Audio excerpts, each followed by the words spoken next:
it. I'm Brian Campbell. I've contributed greatly to a lot of different apps that many people actually use today. I worked on autotrader.com. I worked on forrent.com, moneymutual.com. I worked on google.com. A lot of things I've built, billions of people use it to this day. And so career-wise, things have been great. But I've always wanted to have some passive income or have some like other streams of income. Um, it's been something that I've been craving for such a long time, and I've tried like different businesses and such. And I don't know, it was always something that was a lot more difficult than what people said it was. Like, oh, you can do this really easily, and I'll try it, and it'd be a lot harder. Um, but when it comes to mining, I just really enjoy it because it's like truly passive. And I actually think personally that every single person in this world will probably become a miner. Not now, but eventually I think the bar of entry is going to be a lot lower. It's going to be a lot easier. It might just be an app that you install on your phone and instantly you have money. I have actually friends who live in Venezuela and they have a monthly income of $10. And so them mining will be more than their monthly income, like greatly more. So I just really see where this is going, and I'm hoping that that through this presentation, that it will seem a lot easier. I feel like when I talk to people about mining, it's like it sounds like it's too technical that you have to have this technical background in order to get into it, but that's not true at all. It's actually pretty simple. Almost anyone can do it, and it provides great income. Um, so I'm hoping this presentation could provide you with knowledge, motivation, and the steps to get started, basically. Oops. So these are the different topics I have for today. The first one is what is mining? I think not everyone knows what mining is. I think the word mining is itself very complicated. It makes it more complicated than what it is. Also, I'm going to go into different types of mining, and I want to compare mining to staking or trading. So mining, let's just talk about mining in general. Um, I'm not sure how many people play Minecraft. Maybe that was your first time actually being part of mining and really understanding how mining works. Uh, I remember playing StarCraft and mining in that game. So I have a lot of different mining experiences in video games. Um, Traditionally, I think people think of mining when they think of like mining gold. Uh, and so this idea of mining, what people think is you're taking something from the ground, from the earth, and you're now making it available. Like you have it in your own pocket, you might trade it. Um, and so traditionally with gold, ever since gold has been mined for hundreds of years now, it has not disappeared. Like the same gold that was mined a long time ago is still circulating around this earth. I think it was only until recently that gold has been consumed. I mean, I've been in Vegas and they had like food wrapped in gold and you can actually eat it. But before that, uh, pretty much gold just sticks around. It just trades hands from here to here. So out of all the gold that's been in circulation so far, that's been dug up from the earth, it's about 197,000 metric tons of gold. That ranges from jewelry, private investments, official holdings, other things. And they're estimating that there's still 54,000 metric tons in the earth that has not been dug up yet. And so mining is really the process of taking something from the ground reserves and putting it into circulation. Um, so based on that premise, what is crypto mining? Crypto mining is actually pretty similar. It is a process of work by which coins are actually entered from reservation to circulation. Um, what work is actually required is different per blockchain, different per coin, but typically it's something that's very critical and it's keeping the blockchain alive. For instance, Bitcoin, there's only 21 million Bitcoins ever that will ever be produced. And not all of it is in circulation. Only 18.82 million are in circulation. So we still have a long way to go.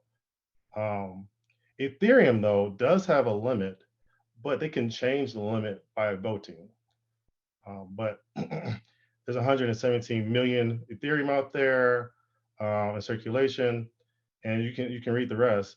But basically, as coins are being mined, you're taking those coins from reserves and putting in circulation. So when Bitcoin first started, all 21 million were in reserves. It wasn't in circulation. People didn't actually have Bitcoin.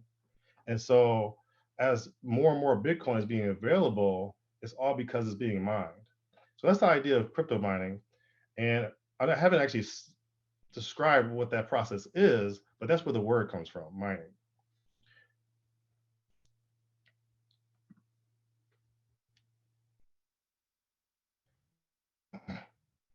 So I have to go a little bit deeper to really so everyone can understand what is mining a little bit clearer.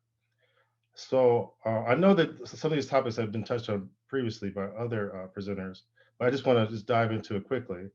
A blockchain is essentially a digital ledger that has a bunch of transactions from inception, and this ledger is duplicated and distributed to the entire network. Everyone has the exact same blockchain, the exact same ledger. They're just duplicates. And the idea is that we all share these ledgers, and we all have the same ledger, and we all agree on what that ledger is. There's consensus. However, blockchains are permissionless. You don't know who's going to join the network. It could be anyone. And you can almost guarantee that there's going to be nodes in the blockchain that are bad actors.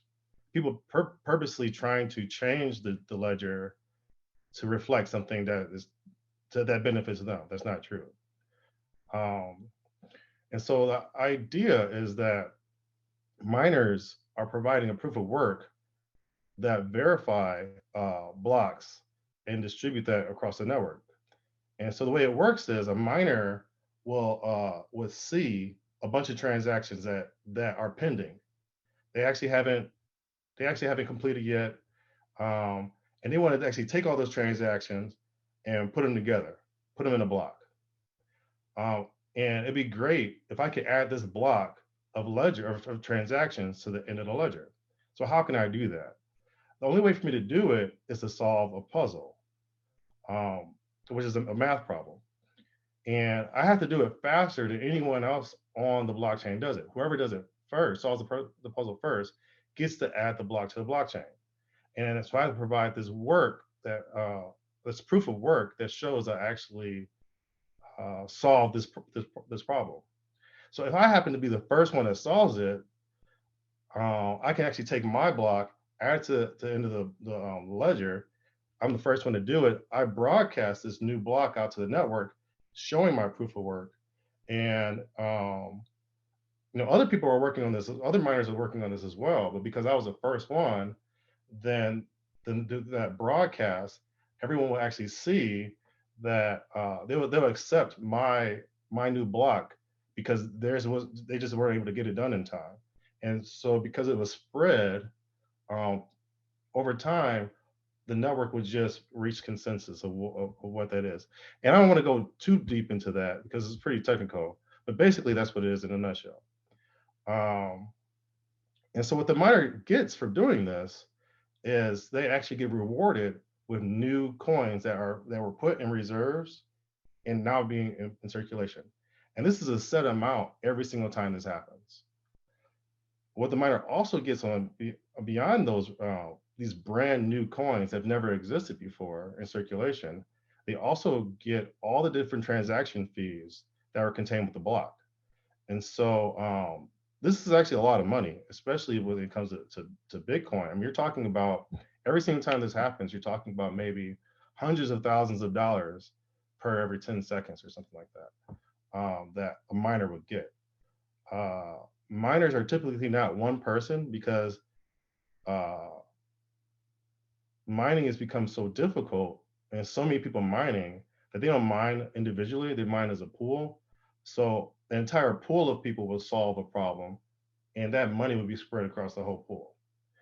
Um, the more miners that are on a network trying to solve the problem, the more difficult the problem is.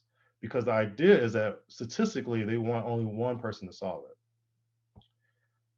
This idea of reaching consensus with permissionless actors, bad actors, um, is a brand new concept that really didn't exist before that allows this to happen. And this is actually, to me, the genius of blockchains. It's not sending money to one person to another. It's not the ledger itself. It's really allowing people to agree who don't trust each other. That hasn't really been done before. And so Satoshi Nakamoto actually invented that, and I actually linked his original paper here. And so because of that invention, blockchains are possible, and everything else that is spawned is based on that idea. And I will stop right there. Are there any questions as far as what mining is?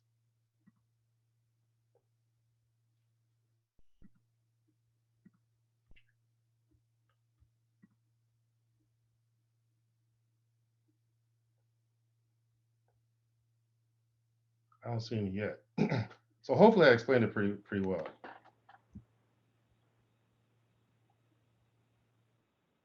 Jessica, I'm So not if sure if I'm anybody looking. has, yeah, this, um, yeah. So what we'll do is, if you wanted to, we'll have these slides available as well after the presentation. So if you wanted to like review this as well, you'll be able to do that. Also, these would be the whole workshop will be on YouTube as well. So if you don't have questions and we don't catch it right now, you can go back and review the material. Yeah, and I just wanted to make sure that we move that the idea of mining was everyone understood before moving on. I'll move on to basically types of mining. Well, I think the Seeker had one.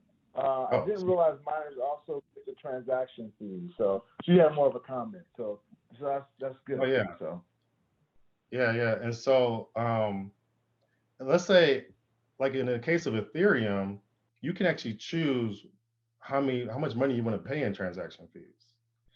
And so let's say you want to do very little. You can even say I don't want to pay any transaction fees. A miner will go and look, and the miner will grab all the transactions that are very profitable. And so if you're not paying transaction fees, they're going to leave you alone if you're not paying enough. It's almost like like an auction or something like that, where it's just where everyone's bidding like, hey, I need my transaction done right now. It needs to be done in the next 30 seconds. So if you pay very little in transaction fees, it actually can increase the amount of time your transaction actually is confirmed. Because miners want to choose the one they're most profitable, that they can get the most rewards. Um, so the next I will go into type of mining.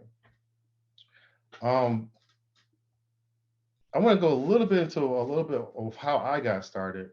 Basically, I was trying to figure out how to increase my portfolio a little bit. I have this goal of reaching $85,000 a month. I'm nowhere near that goal, by the way.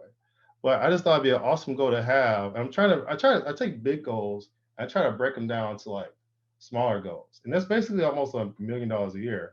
So I was trying to bring it to monthly. So if I had generate $85 million a month, that'd be great, of course. But how can I do that? How can I even generate $100 a month? How can I just generate $1,000 a month? And how many years will it take me to reach that $85,000? And so, just in the past few years, I've been just trying to do lots of different investments. My brother and my father and I, and a couple of friends, we own a food truck. That hasn't been really working out, but hopefully it works out pretty soon. Um, I really started looking into real estate. Over the last year, since the pandemic, I've been going back and forth to Panama. Um, I go to Panama maybe 10 days a month, every single month. And so I found some really good property there, real estate investments there. I met a girl there who lives on an island. She has her own private beach area, and she has about 5 rooms. She rents it out. She says she makes about $2,000 a day before the pandemic. And so this is around February of this year. I'm taking my dad. We're looking at land. We're thinking about buying a hotel or building a hotel, getting some investors. How much would that cost? And around February of this year, that's when like Bitcoin kind of skyrocketed, Ethereum kind of skyrocketed, like hitting like all types of historical prices that they never had before. And um, mining has always interested me. It's been like one of those things where I didn't really know how to do it. I knew what it was, but um, I don't know. I just didn't really give it much thought because it's just so many other things you can try that's out there. And so it just occurred to me, why don't you look into mining as a another opportunity? And I looked into it and I saw like how much people were making, especially with these new prices. And so I just say, okay, let me just try this experiment. Uh, I think I think the same amount of money I would apply for like a like a $200,000 house here in Detroit. Let me take that same amount of money like as a down payment. If I were to apply it to mining, you know, how much money can I earn monthly? So I was comparing like buying a $200,000 house, putting it for rent, having a mortgage, having a tenant, that whole comparison. Let me just try mining, see where it goes. And so for me, whenever I do anything, I always involve my kids. I do a lot of carpentry. I do whatever I can do and I can involve my kids. I'll do it. So actually, I did not build this miner. My very first miner, I did not build at all. My daughter built, and so it was just me looking on YouTube, um, looking at a lot of different instructions, and so she built this miner, and it is an Ethereum miner. And it's also a Monero miner, and it is doing um, proof of work. And so we've talked about mining like theoretically, but now that you actually see a picture of what a miner looks like, I want to talk about it in practicality. So a miner really is a piece of equipment, special equipment that you buy. The equipment can sometimes be special, can sometimes be normal. The equipment really doesn't matter. What really matters is the software that runs on top of the equipment. Um, so for Ethereum, for Bitcoin, for all these different coins, if you want to mine it, there's software is out there. All you have to do is download it, install it, and run it, and that's it. So you get the equipment, you install the software, you run it, and it just makes money. And so it makes money all day long. It makes money in your sleep because what it's doing is going out, is trying these math problems, it's it's verifying transactions, and it's getting paid money almost, I don't know, like every 10 minutes I'm looking at my wallet and the money's just going up. And so um, the idea of mining is great and it's good to understand, but in practicality, I'm not really doing anything. I set it up once and it just runs. So this miner um, is is all GPUs.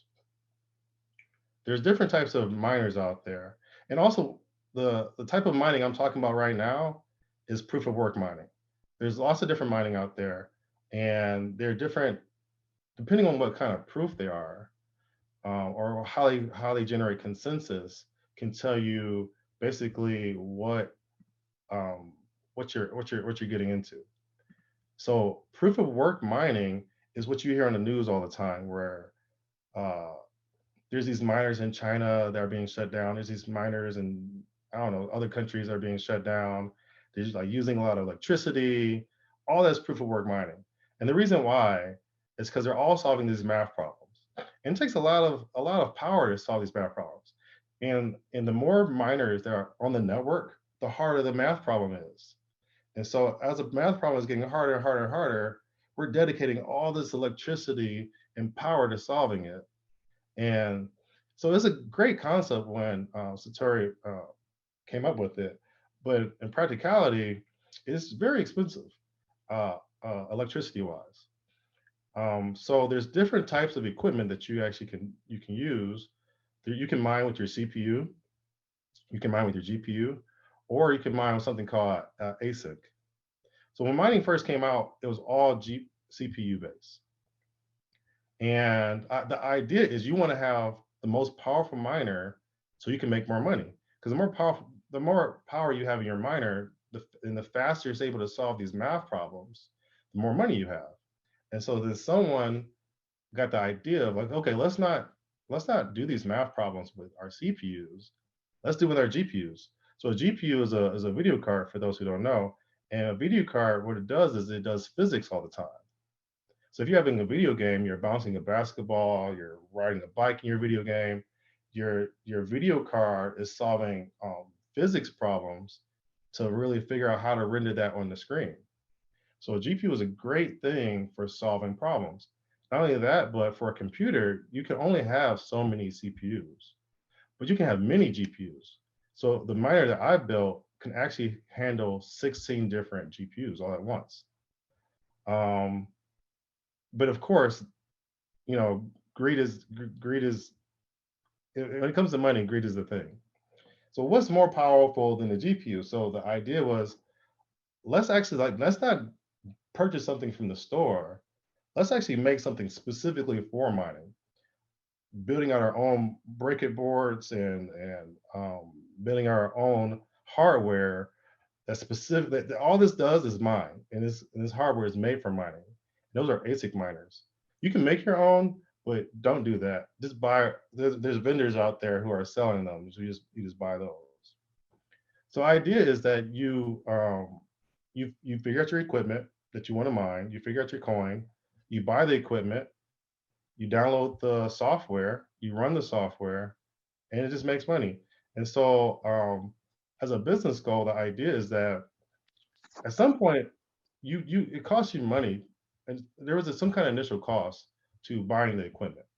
So you start off at a loss, and the reason why you're doing this is to make money, and so over time, your miner is making money, and so the idea is you want to break even because once you break even, you already covered your initial costs.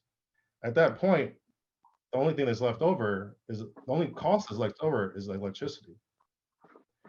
And so um, as long as what you're making monthly is greater than the cost of electricity and you break even, then you're profitable. And this thing can just run. I think the only other thing I have to do is every 3 months, I might have to go and like with a blower and like dust off my miner. You know, I'll shut it down, I'll dust it off with the blower, um, and then I turn it back on, and then 3 months later, I don't do anything else, and it just sits there and makes money all day long. I added some links to the bottom of this. What's a Mine is a website you can go to, and you can actually put in what equipment you have, and it will tell you what the best coin to mine is. Asic Miner is a list of all the different miners in the world that you can purchase. You know, rank them based on profitability. Um, so those are actually, buying equipment and it's running. So actually, ASIC actually comes with its own software. You don't have to do anything. You get an ASIC miner, you just buy it, install it, and it runs. No software needed. If you're building your own, like I did, then you need to have software that runs it. And so NiceHash is an easy software. Anyone can do this.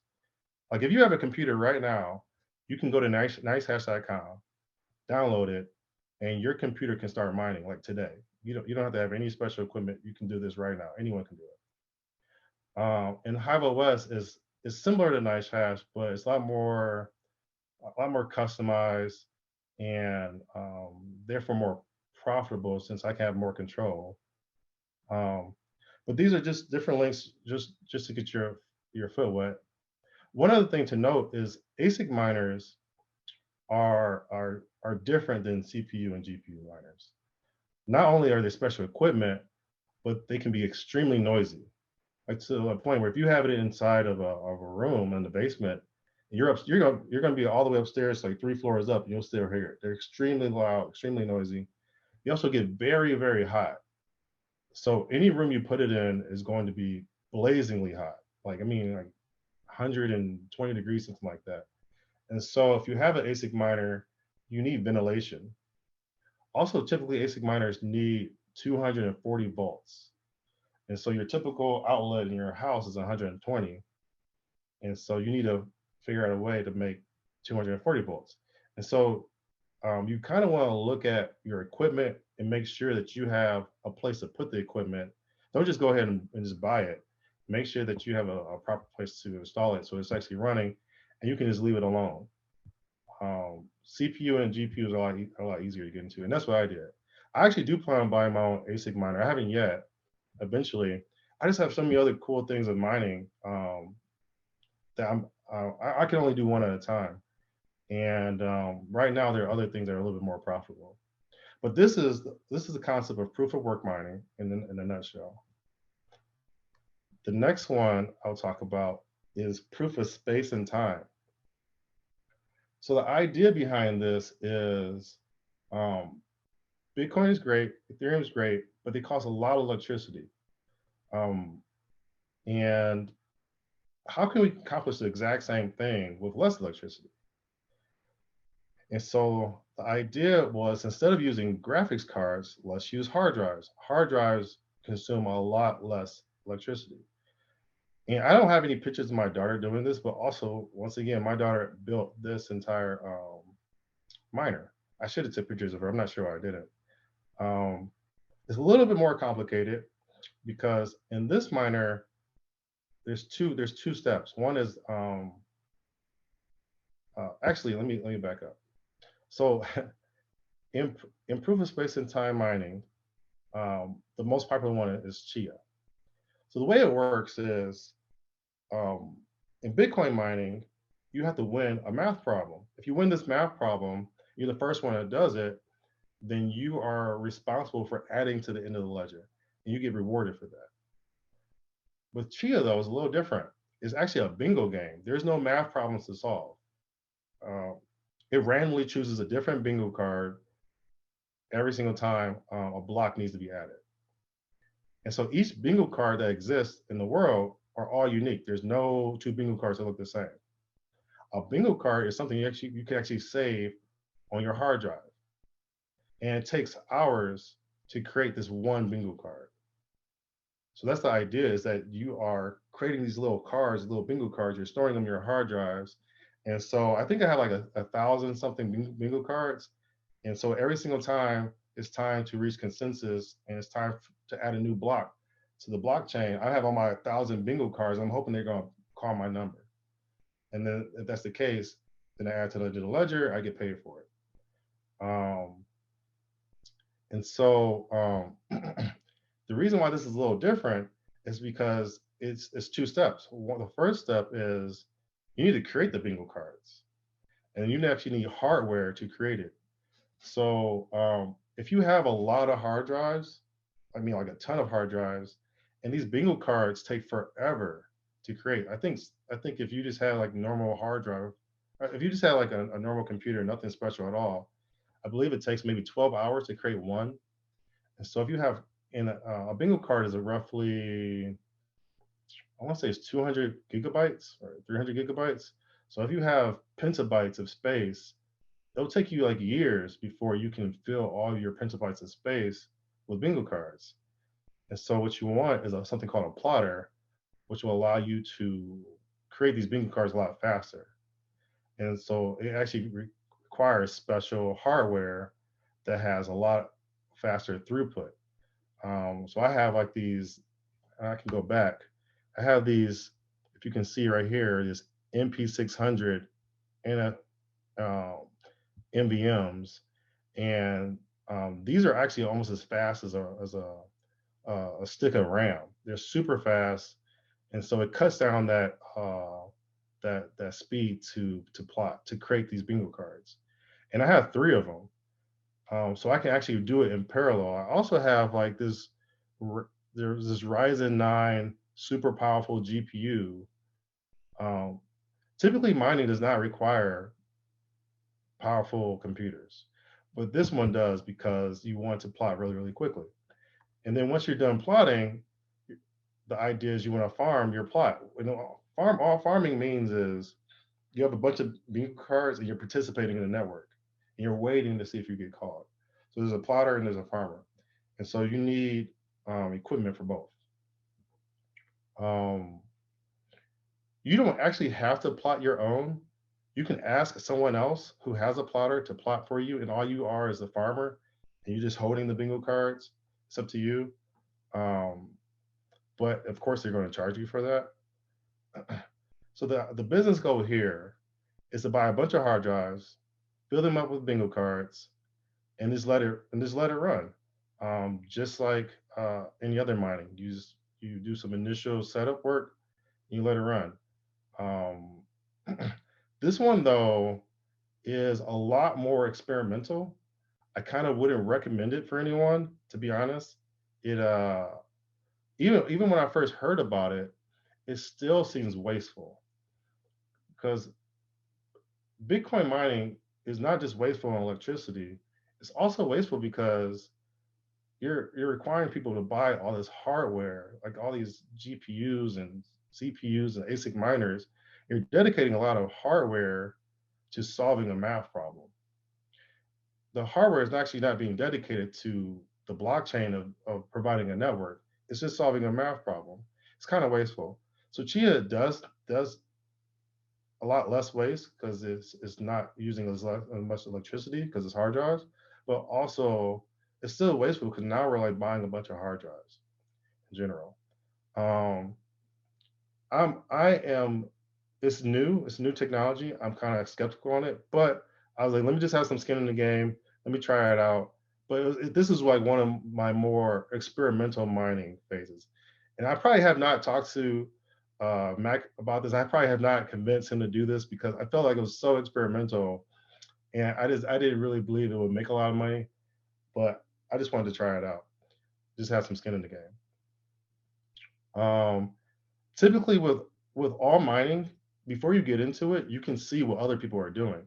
So if you look at my references, there's a Chia calculator. If you go to Chia calculator, you can say for this amount of hard drive space, how much money would I make? And it will actually, based on today's circumstance, it will tell you exactly how much money you'll make monthly based on your hard drive space.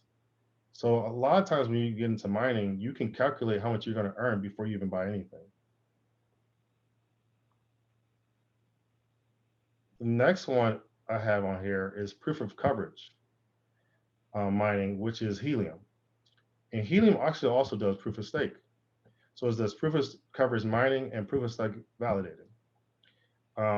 Some of the other presenters have touched on helium, um, and I'm not sure how involved everyone is about it, but it's definitely exciting. It's definitely new.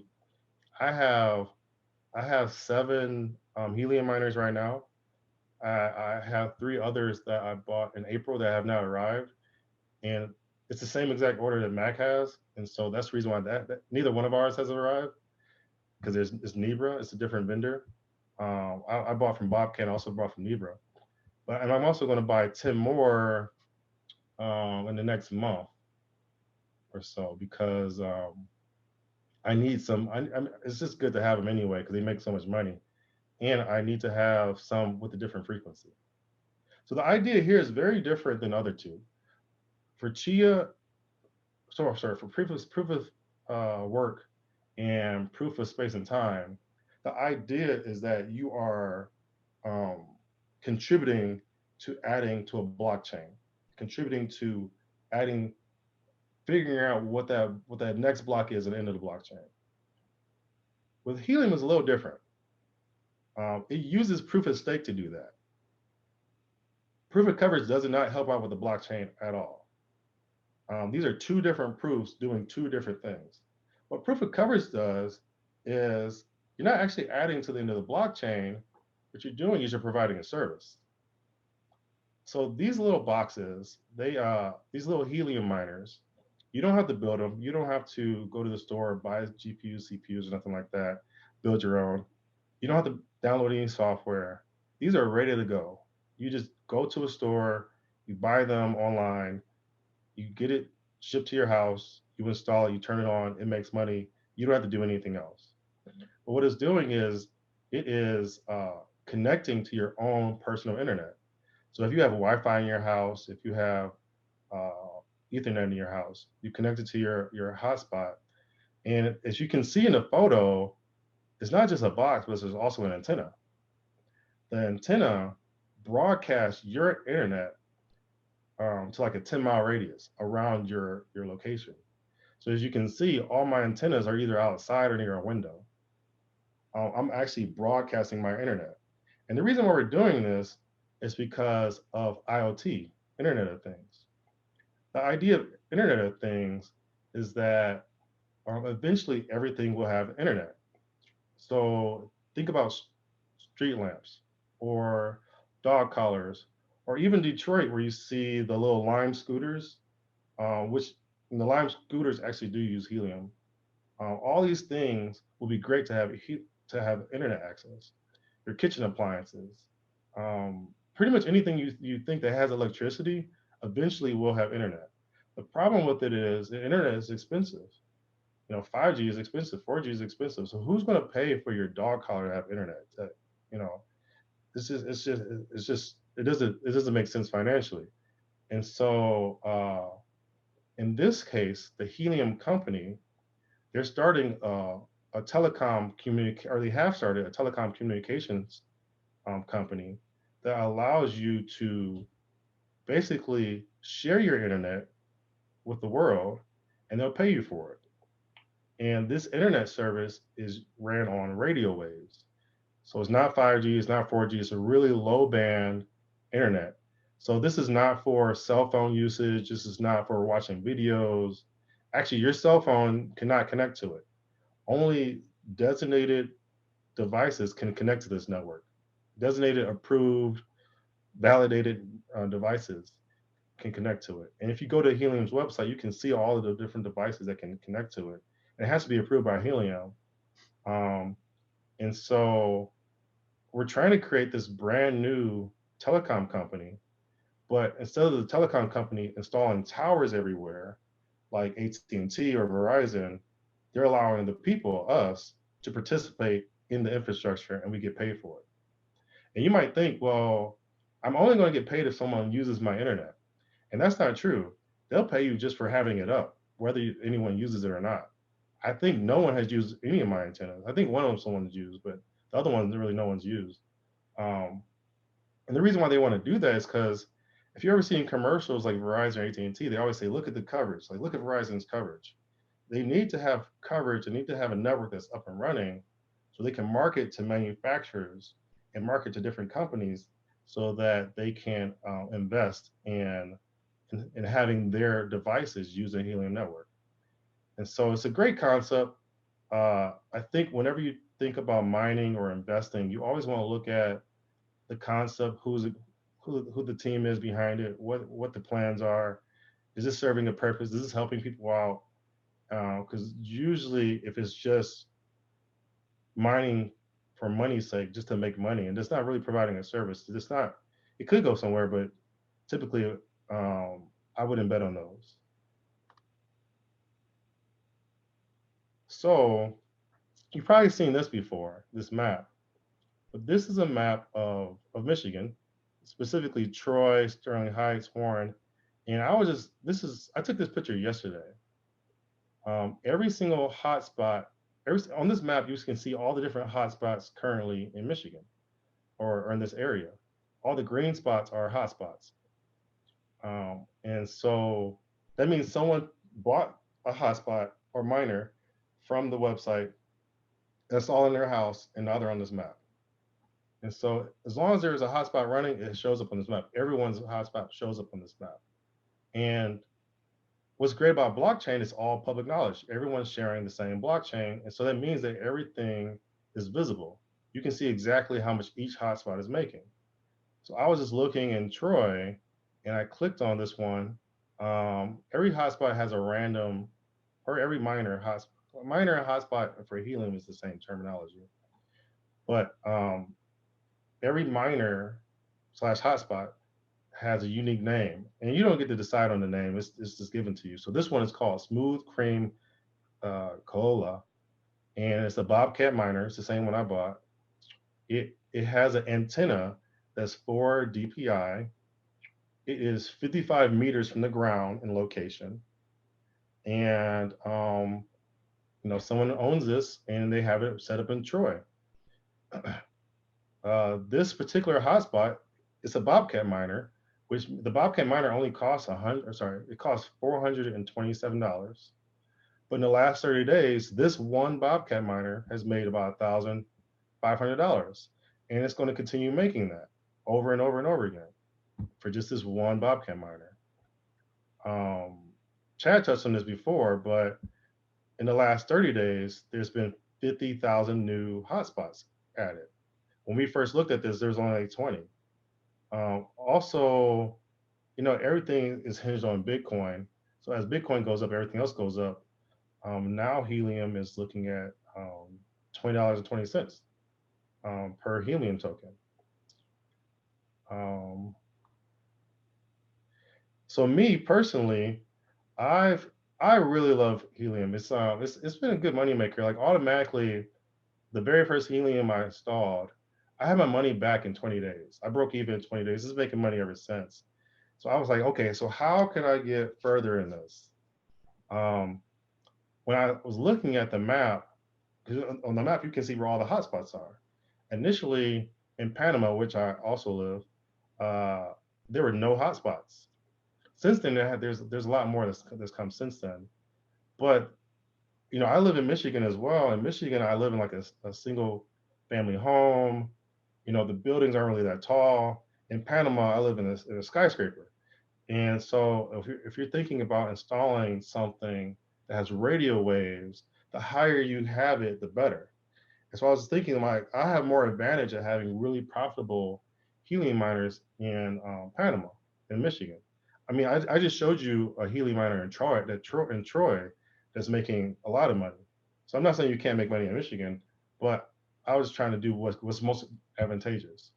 And so I have a friend who owns 6 hotels, and I asked her if I can install my antenna on the rooftop of each one of her hotels. And so she agreed. I haven't figured out how much money I'm gonna pay her. I think I'm gonna pay her like maybe 10% of whatever I earn. But I already got the process of installing these 25-foot poles on the top of these rooftops. And the antenna that comes with helium is 4 DPI. I actually bought a more powerful antenna of 8 DPI. And the more powerful antenna only cost me $70. And you might look at this and like, well, Brian, this is very expensive. You're doing construction and stuff like that. But to be honest, so the guy had to do, and it's also in Panama, so maybe the cost of labor is a lot less there. But the guy had do one hotel. He only charged me $150 of labor. The materials for one was $200 in materials. And then, like I said, the antenna was $70. The helium miner was $400 and something dollars. I'm still in the middle of hooking this up because I haven't been in Panama in about a month. However, I imagine that this could easily make $2,000 a month, and it only cost me additional $400 for this one hotel.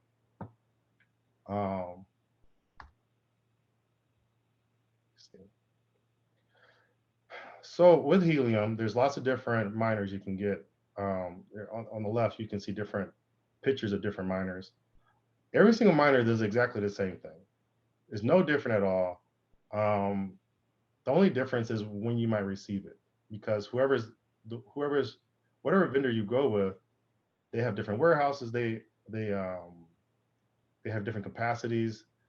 The reason why I went with Bobcat is because the the manufacturer who makes Bobcat in China, they also make Xboxes, and so they're used to having huge demand, and they actually have lived up to their name. Like there's more Bobcat miners than anything else that's out there. Nebra on the hand is a smaller company out in San Francisco, I believe, and I still haven't received my miner. So there really isn't any difference besides when you're going to receive it. The only other difference that there might be is the antenna that comes with it. For the Bobcat, it's a 4 DPI. The Nebra is 3 DPI, and I think some of these other ones are 2 DPI. Of course, the higher DPI, the stronger the signal, or that you're broadcasting. And also, the Nebra comes with an enclosed case so that it can be in the rain. It can be out. It can be outdoors. So there are like some minor differences, but all in all, it's pretty much the same. Um, but also, the great things about miners, they're very, very different than GPU, CPU, even this miner I have, that this Chia miner, because these miners actually have a Raspberry Pi inside of it, and they only cost about $1 electricity. So you're talking about a really, really cheap miner, cheap electricity, and it's making a lot of money, a lot of money. And not only can you mine it, helium, but you can stake it. So right after you mine it, you can stake it and earn a percentage off of what you mine as well. So this is a great concept. It's a lot of money involved. I'm trying to go all in as much as possible. Um, and so I actually told you these stories in order of when I did them. And so I kind of wanted to go into what does it take to mine a coin? Like what is my own thought process? And so a lot of times when I think about mining, it starts off just as a concept. Helium miner, someone at work told me about. Chia miner, also someone at work told me about. I didn't know anything about them at all. I wasn't sure if they were profitable or not. I think in most cases, I didn't even do any research right away. It wasn't until the third or fourth person told me about it that I did any research. But the first thing you want to do is research the coin. Do you believe in the mission? Do you believe in the coin? Research the team. Does it seem like this coin is going to last? What is the mining process involved in it?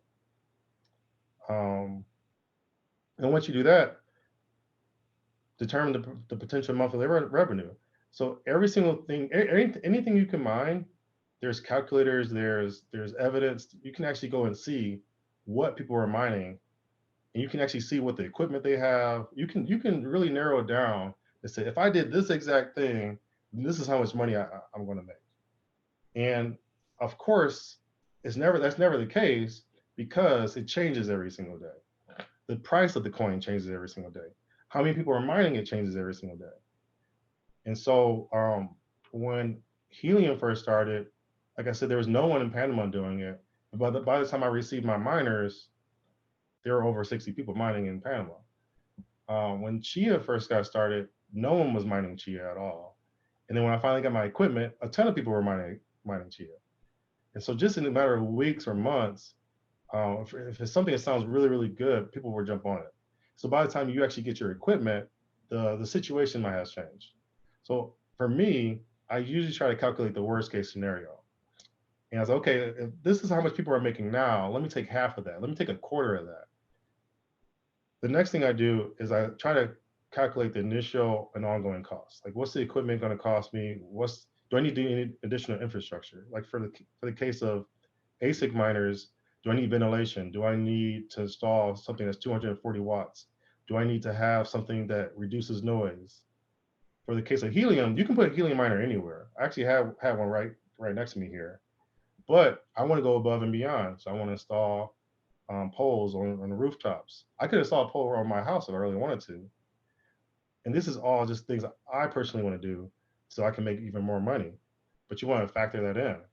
And then always miners cost electricity. So what's the electricity cost? Um, so then once you calculate the potential monthly revenue, the cost, what is your break-even point? Unlike investing in traditional Bitcoin, where you're just buying Bitcoin, and you're holding it to either buy or sell or whatever. In this case, you always come out at a loss because of the equipment costs. And so you have to figure out, when do you think you can break even? For helium, I broke even right away for my first miner. For Ethereum, I calculated, I think it was supposed to be like 6 to 7 months, or roughly. That's what I calculated. Some of these ASIC miners are out there are great. Like, you can buy ASIC miner, and I saw some of them they're doing like $3,000 a month in revenue, but you're not going to, but they're expensive, so you're not going to break even for at least a year. Um, and then so then once you figure out when you're going to break even, you want to figure out, okay, now that I broke even, or after I break even, generally how much money should I be making? And that's what you really care about. Like I said, my goal is to make $85,000 a month. So I care about that break even or at the break even. What is this going to add to my pocket? What's the best case? What's the worst case? I'm thinking about the volatility of the coin itself. I'm thinking about as more miners that are mining something, the less money that you're making because everyone's sharing the same thing. Um, and where's this project going? So then once I figured all this stuff out, I compare this investment to other. Like I might compare it to real estate. I might compare it to another coin. I might compare it to, like I said, I'm doing a food truck thing, and I'd have to decide: does this make sense for me to do now? Is this something I want to do? Can I do it right now? Can I afford this right now? And usually the answer, at least for me, for mining, has been yes. It's been astounding, like yes, yes, yes, because it has been making a lot more money than anything else I have going. And so far, it's been pretty successful, um, except for Chia. And I'll get into that in a second. So I wanted to show everyone my personal journey, which is still a journey, um, but I think it's good for everyone to see numbers. So the miner that you saw my daughter created, we started mining in April, and it has five uh, it has five GPU miners on it. It didn't have five initially; it only had three. I bought two more since then, and also has a decent sized CPU on it that mine. So the CPU mines Monero, and the GPUs mine Ethereum, and it's all on the same miner. And so they're both launched in April. Um, this Monero cost is actually the same cost in Ethereum. So my Ethereum, my $6,000 actually includes the Monero cost as well. I'm actually doubly including it. But this miner makes from 704. I actually have a spreadsheet. I can see exactly how much money I made for every single month. From 704 to $1,086 every single month. And then my Monero does about roughly, this does pretty much the same every single time, which is about $13 roughly. And so far, since April, I have about $4,000. And not as of today, as of September 1st. Chia, on the other hand, so Chia, like I said, was an experiment. Um, and actually, I talked to my dad about it, and we bought all the equipment, and it all came in the mail. I had all the equipment sitting here, but it took a long time to get the equipment. I had to find like different parts. Things were selling out like crazy. There's like this Chia craze going on at the time. And when I first talked to my father about it, at the time, we calculated that with the equipment we were buying, we will make $17,000 a month. $17,000 a month, which was incredible. But it's also brand new. But by the time we actually got the equipment to my house and I could open it up and install it, I looked and it went from $17,000 a month to like $500 a month. The reason why is because so many people jumped on it. So it was like this free for all where like barely anyone was on it. But now everyone's on it. And so the numbers is plummeted. Also, when Chia first came out, just like anything, when it first comes out, you don't really know what the price is. When Chia first came out, it was $1,700 a token. Now it's $200 a token. And so all this happened before I even opened anything. I called my father. I was like, Dad, I don't think we should do Chia at all. It's plummeting greatly. I think it's probably going to even do worse. And I still feel like it's kind of wasteful. I don't really believe in the project that much. And my father was like, well, let's just do it. It's fun. Let's just do it for fun, for scientific purposes or whatever. And he kind of felt like it was a gamble that he wanted to invest in. And he actually, this was almost like a father son type of thing. He invested more than I did. So I let him make the decision. But as you see, It's only been making about $120 a month since July. And I've only since September 1st, I've only got $233 for it. Like this is like one of the worst mining things I've done. However, one of the things I want to say about mining that I took into account that you should also take into account is that I can always sell this equipment. I can sell it on eBay and make almost all my money back.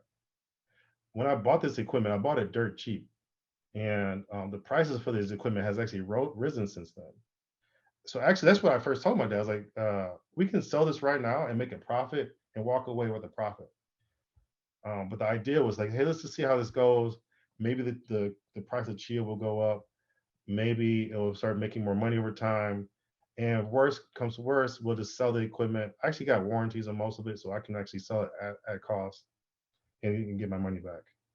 Um, Helium, I bought 10 miners off the back. 7 have arrived. I'm waiting for 3. So my initial cost was 4,600. However, I've only really installed 1 miner before September 1st. And it only ran for 1 good month. And this miner is not on a roof. It's not anywhere special. It's just on my balcony, my condo in Panama. And it made $728 in its first month. And since September 1st, it's made about $992. And this is just 1 miner. So just think, I have 10 of these. And I haven't actually done anything special with them yet. They're not on rooftops, they're not on poles, they're not using a more powerful antenna. So if all my other miners did the same thing, you're talking about extra $7,000 a month for a almost $5,000 investment. And that's with this current monthly revenue. I think I can get my 1 miner to make $1,500 to $2,000 a month. And if it's making $2,000 a month, it's on the rooftop with a more powerful antenna. You're talking about 20 grand a month for a $5,000 investment. And so I'm really excited about Helium. Like I said, my goal is by end of this year, with mining in general, I just want to make an extra $5,000 a month. I'm at, as of September, if you look at this chart, I'm at about 1,500. But I still have a bunch of miners to install that I have not installed. So I'm hoping to hit the 5,000 by the end of the year. Also, my Ethereum miner, it only has 5 GPUs on it. It's capable of handling 16. I can buy more. A lot of the equipment, all of the initial costs went to all this equipment that I don't have to buy anymore. I can just buy the GPU now and still make more money. So I have like a lot of wiggle room to reach my $5,000 a month goal by the end of the year. And by the end of next year, I'm hoping to reach 20 grand a month. And that's just contributing to the $85,000 a month a year. So lastly, another proof I want to cover is proof of stake. Proof of stake is not mining. And the reasons why it's not mining is no work is being done. It's more of an investment. And they don't even really call them miners. They call them validators. So the idea of staking is very similar to the idea of mining, where at least proof of work mining, where you're trying to validate a blockchain. You want to figure out a way to reach consensus with everyone so that you can add a block to the end of the blockchain. But instead of doing a math problem, let's not do a math problem. Let's choose randomly a miner to do it. But we're going to preference it based on how much money they're contributing or they're staking. So validators basically will stake their own cryptocurrency. So in the case, I'll give you an example. So in the case of Ethereum, you need a minimum of 32 Ethereum tokens to stake. So Ethereum is what? I think 4 grand. Let's say it's 4 grand. You're talking about almost $100,000 and $130,000. You need minimum. You need to become a validator. That's specifically for Ethereum. And so what you do is you take this money, you keep it on the network. You don't have it in your pocket somewhere. You don't have your private account. You have it on the network. It's being staked. And because you're doing that, you're eligible for being chosen to add a block to the end of the blockchain, which is chosen randomly. And so everyone who has 32 Ethereum tokens staked have an equal chance of being selected.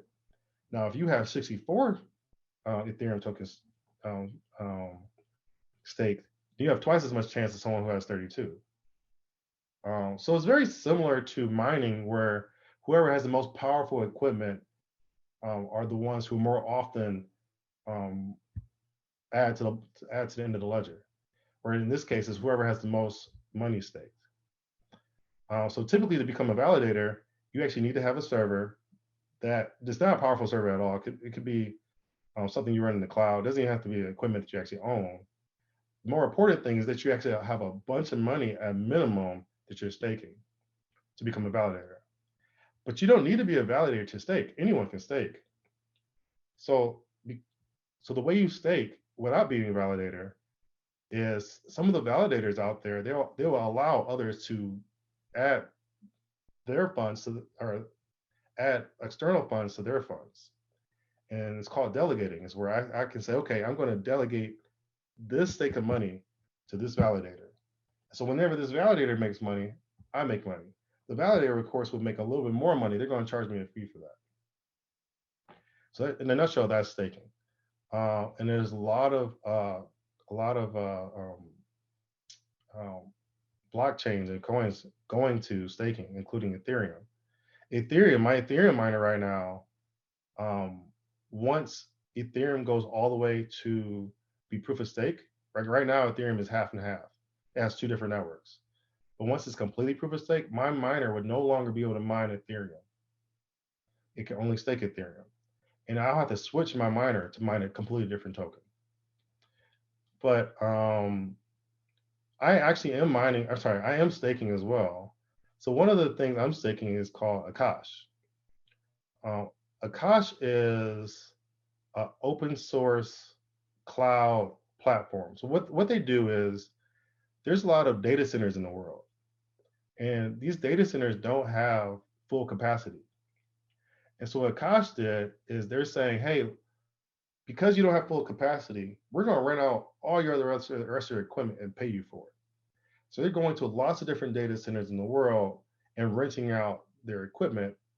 Um, and they're also providing you for a way to have your own data center in your house that you can buy and have stored in your house. And what they're doing is they're taking all these this all these data centers and all this equipment, and they're providing a service that allows anyone to operate on like a cloud service, and it's all being maintained by a blockchain. It's all being maintained by a decentralized network. And so the way to keep this blockchain running, they're using validators, which is staking. And so I thought the concept was pretty cool. They're actually providing cloud services like a tenth of the price as Google or Microsoft or Amazon. So their cloud service is a lot cheaper. It has similar capabilities. Is just as fast as anything else that's out there. And they're utilizing, like I said, use data centers. They're not creating more waste. And so it seemed like a really good concept. And so I was, let me decide to stake my money into them. The other thing I was really looking at is they had a 42% APY, which is huge. I mean, if you think about investing in a bank, you're talking about like 2% APY. They have 42% APY. And so I bought 289 Akash tokens for $987. And the price was $3.41. And since then, I've earned, since May 30th to today, I've earned 44 Akash tokens. So now I'm at 333. Also, the price has increased because I believe in the product. And so I turned my $987 staking to $1,869. There was no when I first did this, I was not at a loss. Um, it's instantly I'm receiving revenue, right? Like every single, so this actually happens every single day. Every single day you'll get a reward. Every single day I'll get more tokens added. Um, and so it's also consistent. I can predict how much money I'm going to earn. Um, so staking is great. And so the last the last thing I want to talk about, and then I'll take questions. I know I've talked up for a while. I'm sorry for that. I wasn't quite sure how long it was going to take me to go through some of these slides, but I kind of want to talk about the differences I see as an investor in cryptocurrency between mining, trading, and staking. So for me, mining is you're basically buying a token for the price of electricity.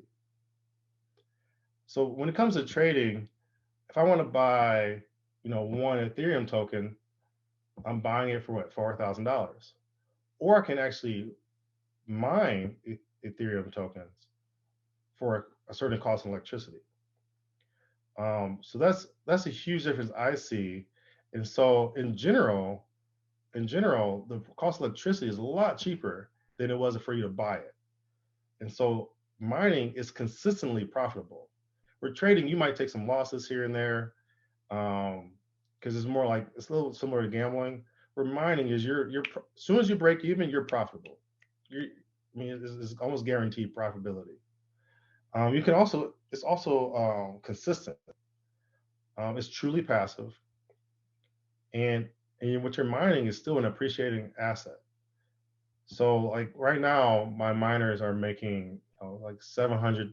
Like one of my miners is making $700 a month. My helium miner is also making 700.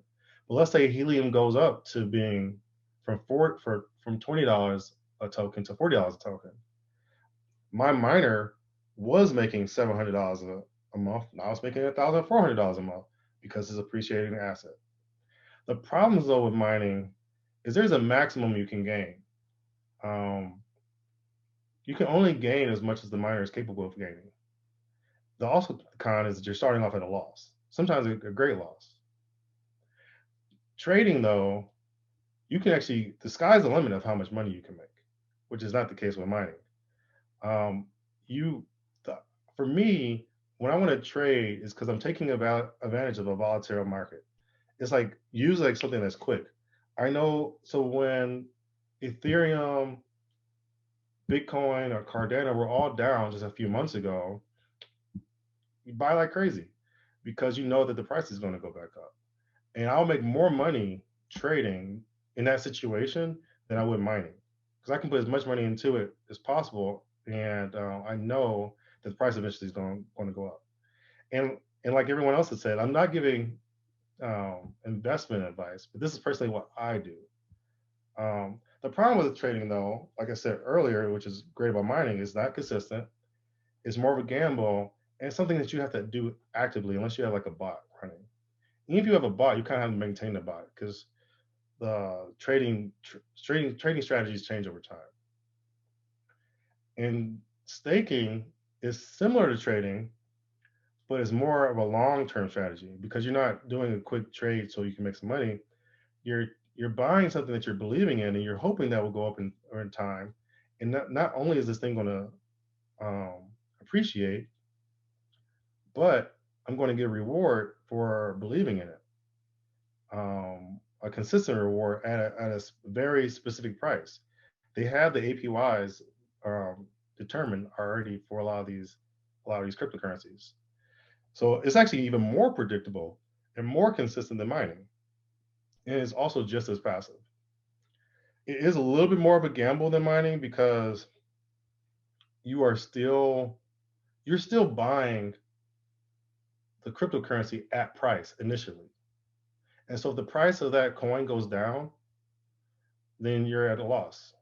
Whereas mining, you're not buying it at cost, you're buying it for the price of electricity.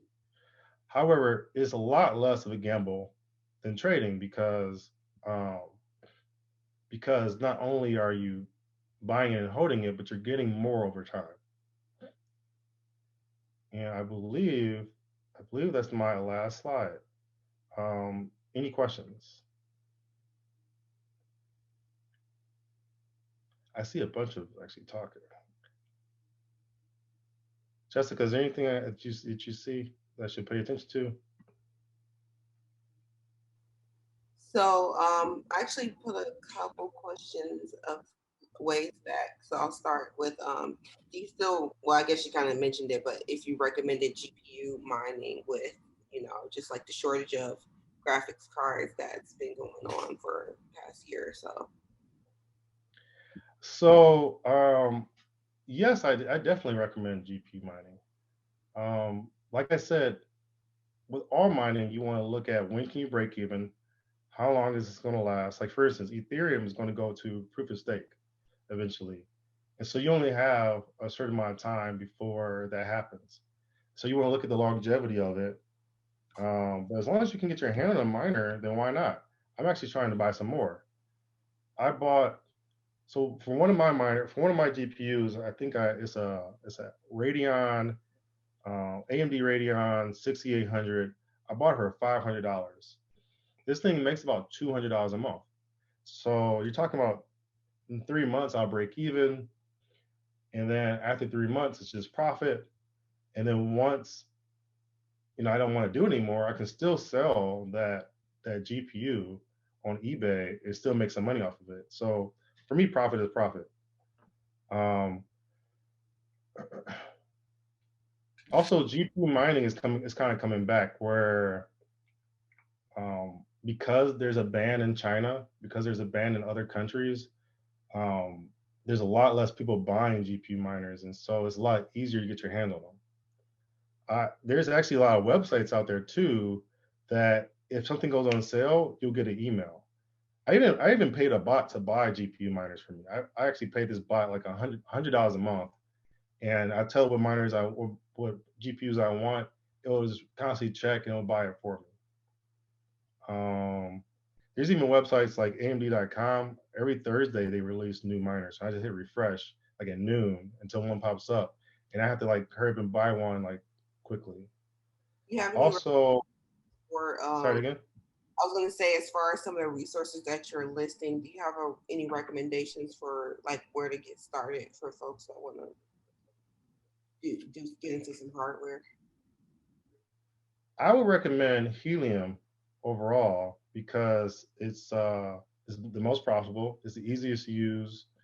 It's plug and play. You don't really have to know too much about it. I recommend Helium over anything. But if you were to get started, if you wanted to do GPU mining, the first thing I wouldn't buy anything until you have a graphics card. Unless you do want to go async. If you want to go async, then you can just buy the async. But like I said, you need to have ventilation in your house. You need to have it's going to be very noisy. You need to have 240 volts. So if you have all those things, then go ahead and buy an Asic miner. They're great. They make a lot of money. They're just plug and play like a helium miner. And if you go to asicminervalue.com, which I have a link to, you can list all the different ASIC miners and also list the website where you can purchase them, the purchase price, and also the profitability. And it ranks them in order of profitability. If you want to do GPU miner, then you have to get your hands on the GPU. If you already have one, great. If you don't, Micro Center is a great place. Micro Center will announce that they're going to sell GPUs on a certain day. And so one day I actually went to Micro Center at like 5 o'clock in the morning. They were closed, and there was a huge line out. There's 100 people there waiting to buy GPUs. I waited in line, and I got three. Um, but uh, Micro Center it limits one person one GPU per customer.